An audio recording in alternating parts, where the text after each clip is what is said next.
Les animaux sont incroyables. De votre chien de compagnie à une méduse, chaque animal peut vous apporter quelque chose de spécial. Et je ne parle pas que de leur valeur nutritionnelle. Les animaux de cette vidéo apportent vigilance et justice avant qu'ils se réunissent pour lancer la version animale de Justice League. Regardons quelques animaux sauvages qui ont sauvé des êtres humains.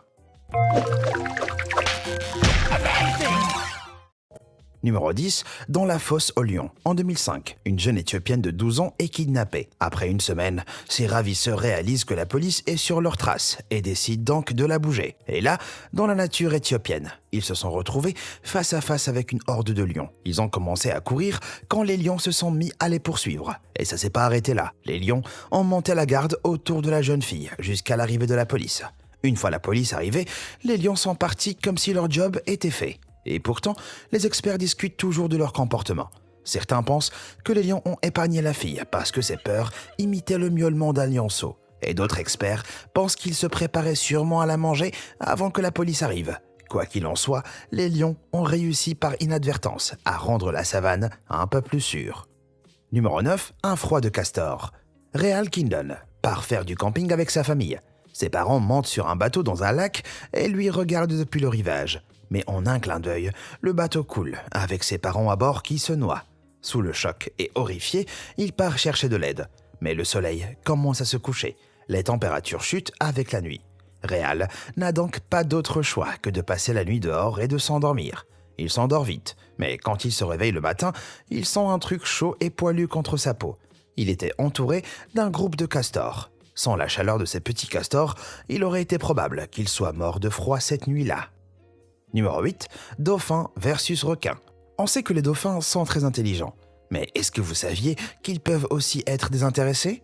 Eh bien, Rob House et sa famille en ont fait l'expérience. Ils nageaient dans la mer quand un groupe de dauphins les a entourés. Mr. House s'est rendu compte que les dauphins essayaient de rassembler sa famille. Ils ont commencé à faire des éclaboussures et bouger très vite.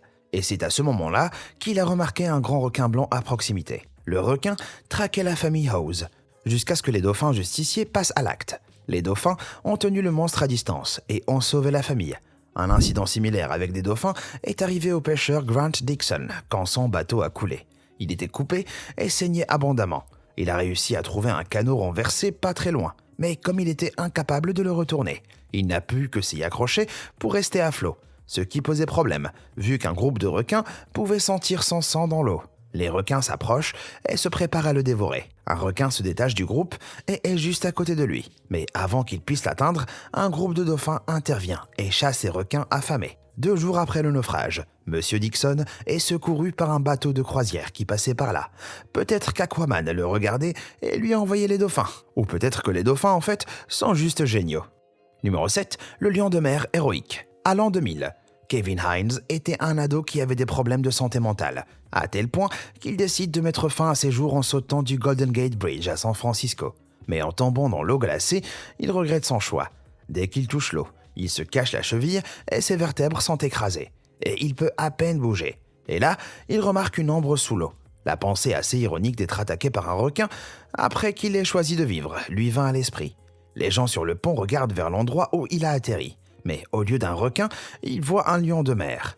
Et il voit le lion de mer lui donner des petits coups pour le maintenir à flot assez longtemps pour être secouru par les gardes-côtes.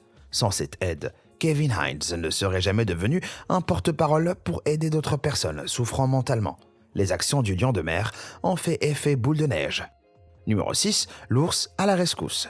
Joanne Barnaby et son chien cueillaient des champignons avec une amie dans les territoires du nord-ouest du Canada. En se retournant, elle voit un loup qui les fixe et montre ses dents. Séparée de son ami, elle et son chien rentrent profondément dans la forêt pour essayer d'échapper au loup. Mais il les traque pendant 12 heures. Et là, épuisée et désespérée, elle tombe sur une ours et son petit. Elle élabore un plan audacieux pour se sauver elle-même et son chien. Elle se dirige vers le petit, espérant que la mère ours irait après le loup au lieu d'elle. C'était un choix risqué, mais ça a fonctionné. L'ours voit le loup affamé comme une menace. Pour son petit, elle attaque. Joanne Barnaby continue alors à marcher vite en entendant les bruits des 2 animaux derrière elle. C'était pas intentionnel, mais l'ours a sauvé 2 vies ce jour-là. Numéro 5, Baleine Montfort. Yang Yun participait à une compète de plongée libre dans un réservoir d'eau. Et d'un coup, c'est le drame. Elle commence à avoir des crampes dans la jambe à cause de l'eau glacée. Elle ne pouvait pas utiliser ses jambes pour remonter vers la surface. Elle n'avait pas de bouteille d'oxygène et la peur de se noyer devient très réelle. Alors qu'elle s'enfonce dans les eaux sous elle, un obstacle apparaît.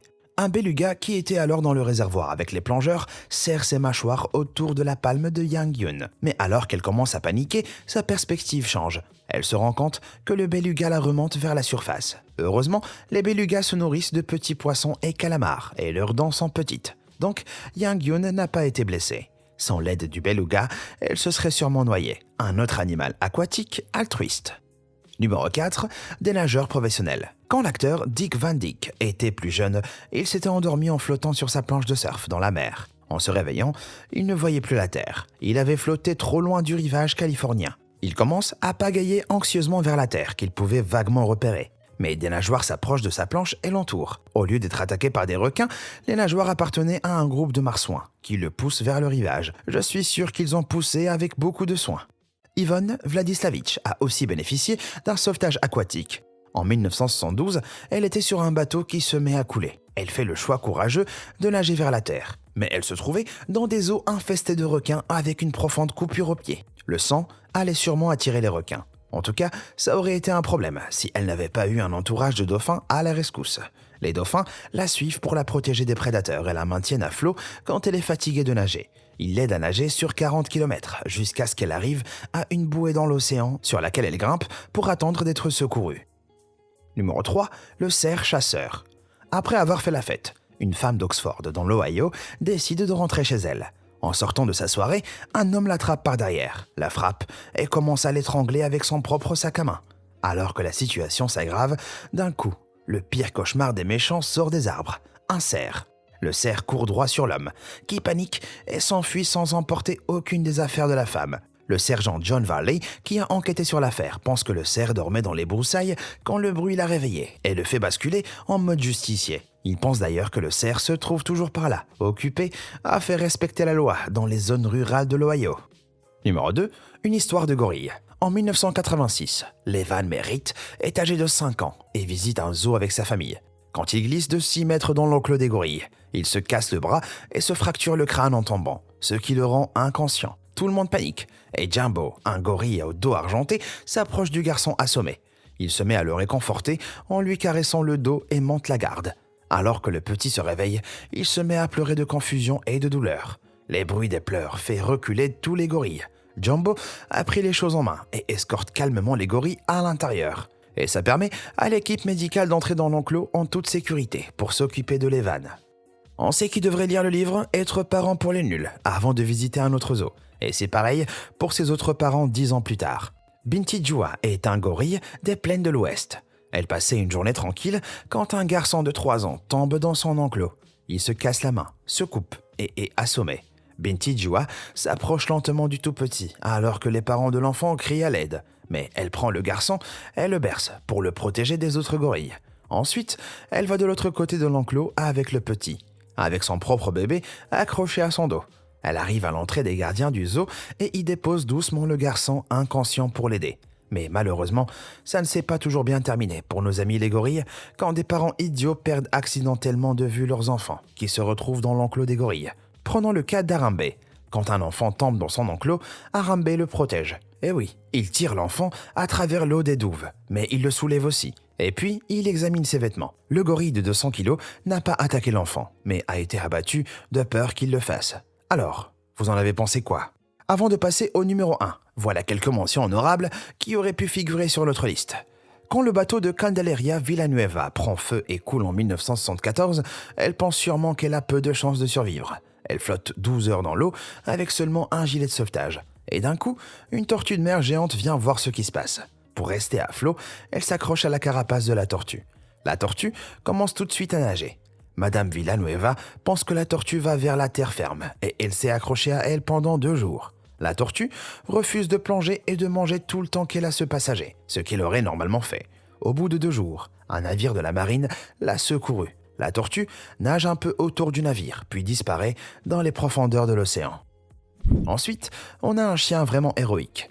En 1917, pendant la Première Guerre mondiale, le 102e régiment d'infanterie tombe sur un chien, le sergent Stubby, comme ils l'ont appelé plus tard, était un chien errant qui a attiré l'attention du régiment. Ils l'ont pris sous leur aile. Et il allait à leur insu leur sauver la vie plusieurs fois. Il pouvait en fait renifler le gaz moutarde et entendre le sifflement des obus d'artillerie et avertir son régiment.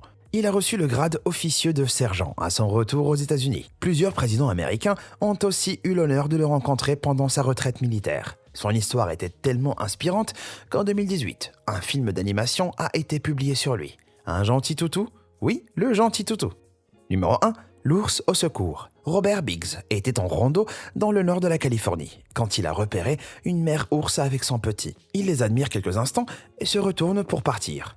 Mais la nature n'en avait pas encore fini avec lui. Un puma lui saute sur le dos et il tombe à genoux. Il frappe le puma sur la tête avec une pierre en essayant de rester en vie. Puis, sa héroïne intervient. L'ours que Monsieur Biggs surveillait plus tôt attrape le puma et l'éloigne de lui. Les deux gros animaux commencent à se battre. Et finalement, le puma parvient à se sortir des pattes de l'ours et finit par s'enfuir. Et décide d'aller manger des randonneurs un autre jour. Robert Biggs a quelques mauvaises coupures à cause du puma. Mais sans maman ours, ça aurait pu être bien pire.